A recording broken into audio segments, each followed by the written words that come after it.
ನಮಸ್ಕಾರ ಗೆಳೆಯರೆ, ನಾವಿವತ್ತು ಬಂದೇವಿ ಕಿತ್ತೂರು ಸಂಸ್ಥಾನದ 2ನೇ ರಾಜಧಾನಿ ಆದಂತಹ ದೇಶನೂರ್ಗೆ.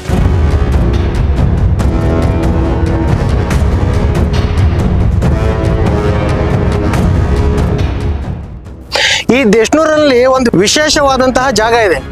ಆ ಜಾಗದ ಹೆಸರು ಇದೆ ನಿರಂಜನಿ ಮಹಲ್ ಅಂತ ಹೇಳಿ.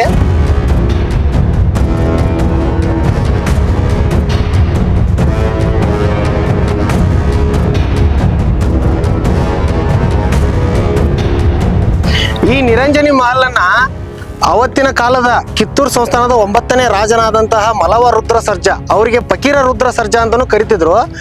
ಅವರು ತಮ್ಮ ಪ್ರೇಯಸಿಗೋಸ್ಕರ ಕಟ್ಟಿಸಿರುವಂತ ಮಹಲ್ ಇದರ ಹೆಸರು ನಿರಂಜನಿ ಮಹಲ್. ಈ ಕಿತ್ತೂರು ಸಂಸ್ಥಾನದ ರಾಜರಾದಂತಹ ಫಕೀರ ರುದ್ರ ಸರ್ಜಾ ತಮ್ಮ ಪ್ರೇಯಸಿಗೋಸ್ಕರ ಈ ಮಹಲನ್ನು ಇಲ್ಲೇ ಯಾಕೆ ಕಟ್ಸಿದ್ರು, ಮತ್ತ ಅವಳನ್ನ ಕಿತ್ತೂರದಿಂದ ಬಹಿಷ್ಕಾರ ಹಾಕಾರ, ಆ ಬಹಿಷ್ಕಾರ ಹಾಕಕ್ ಕಾರಣ ಏನ, ಅದ್ರ ಬಗ್ಗೆ ನಿಮಗೆ ನಾನು ಆ ಇತಿಹಾಸವನ್ನು ಹೇಳ್ತೇನೆ. ಬನ್ನಿ ಸ್ನೇಹಿತರೆ.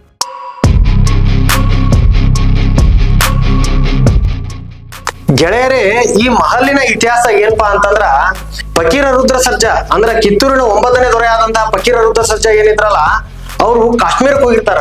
ಅಲ್ಲಿ ಕಾಶ್ಮೀರದ ಮುಸಲ್ಮಾನ್ ದೊರೆ ಇರ್ತಾನಲ್ಲಿ, ಆ ಮುಸಲ್ಮಾನ್ ದೊರೆಯ ಆಸ್ಥಾನದಲ್ಲಿ ಅವ್ರು ಉಳ್ಕೊಂಡಾಗ ಅಲ್ಲಿ ರಾಜ ನರ್ತಕಿ ನೋಡ್ತಾರ.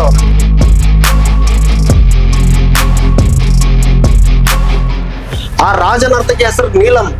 ಅವಳನ್ನ ನೋಡಿ ಅವಳ ಸೌಂದರ್ಯಕ್ಕೆ ಮರಳಾಗಿ ಅವಳನ್ನ ಮದುವೆಯಾಗಿ ಅಲ್ಲಿಂದ ಕರ್ಕೊಂಬಂದ ಕಿತ್ತೂರು ಸಂಸ್ಥಾನ ಕರ್ಕೊಂಡು ಹೋಗ್ತಾರ. ಅವ್ರನ್ನ ಏನ್ ಮಾಡ್ತಾರ, ಮುಸಲ್ಮಾನ ಅನ್ನೋ ಕಾರಣಕ್ಕೆ ಪ್ರಜೆಗಳಿಂದ ವಿರೋಧ ವ್ಯಕ್ತ ಆಗಾನ ಕಿತ್ತೂರು ಕಲ್ಮಠದ ಸ್ವಾಮೀಜಿ ಏನಿದ್ರಲ್ಲ ಅವಾಗ ಅವ್ರು ಏನ್ ಮಾಡ್ತಾರು, ಈ ಒಂದು ಹೆಣ್ಣು ಮಗಳಿಗೆ ಈ ದೇಶನೂರದಲ್ಲಿ ಇರ್ತಕ್ಕಂತಹ ವಿರಕ್ತ ಮಠದಲ್ಲಿ ಅವಳಿಗೆ ಲಿಂಗ ದೀಕ್ಷೆಯನ್ನು ಕೊಡ್ತಾರ.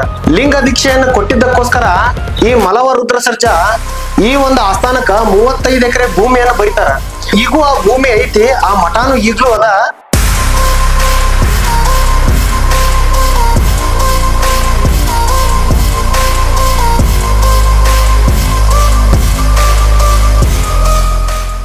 ಮತ್ತ ಅದ್ರ ಜೊತೆಗೆ ಲಿಂಗ ದೀಕ್ಷೆಯನ್ನು ಕೊಟ್ಮೇಲೆ ಈ ಮಹಲನ್ನ ಅವಳಿಗೋಸ್ಕರ ಕಟ್ಟಿಸಿ ಮೇಲೆ ಅವಳಿಗೆಲ್ಲ ಇಲ್ಲೇ ವ್ಯವಸ್ಥೆಗಳನ್ನೆಲ್ಲ ಮಾಡಿಕೊಟ್ಟ ಅವಳು ಇಲ್ಲಿ ಇರಿಸಿದ್ಮೇಲೆ ನಂತರ ಏನಾಗತ್ತ, ಮಲವ ರುದ್ರ ಸರ್ಜಾ ಏನಿರ್ತಾರಲ್ಲ ಅವ್ರು ಸಾವಾಗತ್ತ.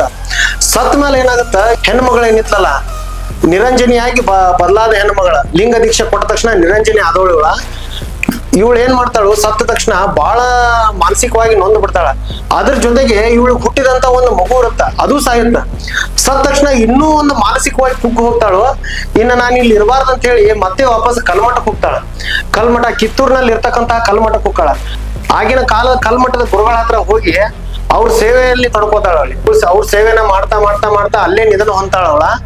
ಅವಳು ಅಲ್ಲೇ ನಿಧನ ಹೊಂದಿದ್ಮೇಲ ಅವಳಿಗೆ ಅಲ್ಲೇ ಆ ಮಠದ ಕೆಳಗಡೆನ ಅವಳನ್ನ ಮಣ್ಣು ಮಾಡಲಾಗಿದೆ. ಅಂದ್ರ ಅವಳ ಸಮಾಧಿ ಅಲ್ಲೇ ಐತೆ. ಈಗ್ಲೂ ಸಕಟ ಸಮಾಧಿಯನ್ನ ನಾವು ನೋಡ್ಬೋದು. ಅಲ್ಲಿ ಹೋದ್ರ ಗೊತ್ತಾಗತ್ತೆ ಎಲ್ರಿಗೂ. ಗೆಳೆಯರೇ, ಈ ಒಂದು ಮಹಲ್ ಯಾವ ರೀತಿ ಕಟ್ಟಲಾಗಿದೆ ಅಂದ್ರ ಆಗಿನ ಕಾಲಕ್ಕೆ ಅದು ಯಾವ ರೀತಿ ಇತ್ತು, ಮತ್ತ ಇದಕ್ಕೆ ಏನೇನ್ ಬಳಸಿದ್ರು ಅಂತಂದ್ರ ಗಚ್ಚು ಮತ್ತು ಕಲ್ಲಿನಿಂದ ಮಾಡಿರ್ತಕ್ಕಂತ ಮಹಲ್. ಮತ್ತ ಅದ್ರ ಜೊತೆಗೆ ಇಲ್ಲಿ ನೀವು ನೋಡ್ಬೋದು, ಪಕ್ಕದಲ್ಲಿ ಇಲ್ಲೆಲ್ಲ ರೂಮ್ಗಳ ವ್ಯವಸ್ಥೆ ಅದಾವ. ಇಲ್ಲಿ ಪಕ್ಕದಲ್ಲಿ ಇಲ್ಲೆಲ್ಲ ರೂಮ್ಗಳ ಒಟ್ಟ 4 ರೂಮ್ಗಳು ಅದಾವ. ಮತ್ ಕೆಳಗಡೆ ಇನ್ನೂ 1-2 ಫ್ಲೋರ್ ಐತದ. ಬಟ್ ಎಲ್ಲ ಪಾಳ್ ಬಿದ್ದೈತದ, ಅಲ್ಲಿ ಹೋಗುವಂತ ಒಂದು ಇದು ಉಳಿದಿಲ್ಲ. ಇಲ್ಲಿ ಪಕ್ಕದಲ್ಲೆಲ್ಲ ಇಲ್ಲಿ ಸಖಿಯರ್ ರೂಮ್ಗಳ ಮತ್ತ ಆ ಒಂದು ರಾಣಿಗೆ ಇರ್ತಕ್ಕಂತ ರೂಮ್ ಇಲ್ಲೆಲ್ಲ ಅದಾವು. ಮತ್ತ ಅವಕ್ಕೆ ಬೆಳಕಿನ ವ್ಯವಸ್ಥೆ ಯಾವ ರೀತಿ ಇತ್ತು ಅಂತಂದ್ರ, ಮೇಲ್ಗಡೆ ಗ್ಲಾಸ್ ಹಾಕಿದ್ರಲ್ಲಿ, ಮೇಲ್ಗಡೆ ಅಲ್ಲಿ ಗ್ಲಾಸ್ ಇತ್ತು. ಅದರಿಂದ ಬಿದ್ದಂತಹ ಬೆಳಕೇನೈತ್ಲಾ, ಇಲ್ಲೆಲ್ಲ ಮೊದಲು ನೀರ್ ತುಂಬಿತ್ತು. ಇಲ್ಲಿ ಈ ಒಂದು ಬಾವಿಲಿ ನೀರ್ ತುಂಬಿತ್ತು. ಆ ಬಿದ್ದಂತಹ ಬೆಳಕ ರಿಫ್ಲೆಕ್ಷನ್ ಆಗಿ ಈ ಕಡೆ ಎಲ್ಲ ಬೆಳಕು ಬೀಳ್ತಿತ್ತ. ಆಗಿನ ಕಾಲಕ್ಕೆ ತಂತ್ರಜ್ಞಾನ ಇದೆ.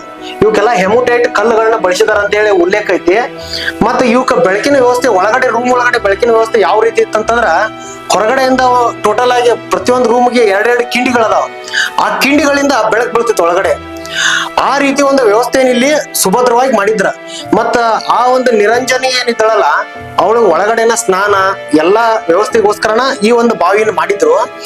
ಮತ್ ಇಲ್ಲಿಂದನ ನೀರ ವ್ಯವಸ್ಥೆ ಎಲ್ಲ ಒಳಗಡೆನ ವ್ಯವಸ್ಥೆ ಮಾಡಿಟ್ಟಿದ್ರು ಅವಳಿಗೆ. ಅಂದ್ರೆ ಹೊರಗಡೆನ ಬರ್ದೇ ಇರೋ ರೀತಿ. ಅಂದ್ರೆ ಹೊರಗಡೆ ಅವಳಿಗೆಲ್ಲ ಜನರಿಂದ ಬಹಳ ಅವಮಾನ ಈ ತರ ಎಲ್ಲ ಆಗಾಕತ್ತಿತ್ತು. ಯಾಕಂತಂದ್ರ ಅವಳ ಮುಸಲ್ಮಾನ್ ಹೆಣ್ಮಗಳಾಗಿದ್ದಕ್ಕೋಸ್ಕರ. ಈ ಒಂದು ಮಹಲ್ಲದ ಇತಿಹಾಸ ಈ ರೀತಿ ಐತಿ. ಈ ಮಹಲ್ನ ಒಂದ್ಸಲಿ ಎಲ್ರು ವಿಸಿಟ್ ಮಾಡಿ, ಬಹಳ ಚೆನ್ನಾಗೈತಿ. ಈ ಒಂದು ಇತಿಹಾಸ ನಮ್ಮಲ್ಲೇನು ಐತಿ. ಇಂಥ ಒಂದು ಇತಿಹಾಸ ಬರೀ ತಾಜ್ ಮಹಲ್ ಮತ್ ಇಂಥ ಒಂದು ನಾವು ವಿಷಯಗಳನ್ನ ಕೇಳಿದ್ದೇವೆ. ಆದ್ರೆ ಇಲ್ಲಿ ನಮ್ದ ಉತ್ತರ ಕರ್ನಾಟಕ ಸೈಡ್ ಅಂದ್ರ ಕರ್ನಾಟಕದಲ್ಲಿ ಇರ್ತಕ್ಕಂತ ಒಂದು ಏಕೈಕ ಮಹಲ್ ಆ ಹೆಣ್ಣು ಮಗಳಿಗೋಸ್ಕರ ಕಟ್ಟಿಸಿದ ನಿರಂಜನಿ ಮಹಲ್ ಇದನ್ನ ನೀವು ಒಂದ್ಸಲಿ ಬಂದ್ ನೋಡ್ಕೊಂಡು ಹೋಗ್ರಿ. ತುಂಬಾ ಚೆನ್ನಾಗೈತಿ. ಇದ್ರ ಇತಿಹಾಸನು ಬಹಳ ಚೆನ್ನಾಗೈತಿ. ಇಲ್ಲಿ ಯಾವ್ಯಾವ ರೀತಿ ಐತಿ ಅನ್ನೋದ್ರ ಬಗ್ಗೆ ನೀವು ಮಾಹಿತಿ ಕೊಟ್ಟನು ಬಂದ್ ನೋಡ್ಕೊಂಡು ಹೋಗ್ರಿ. ಮುಂದಿನ ವಿಡಿಯೋದಲ್ಲಿ ಮತ್ತೆ ನಿಮ್ಗೆ ಸಿಗ್ತೀನಿ. ಜೈ ಹಿಂದ್, ಜೈ ಕರ್ನಾಟಕ.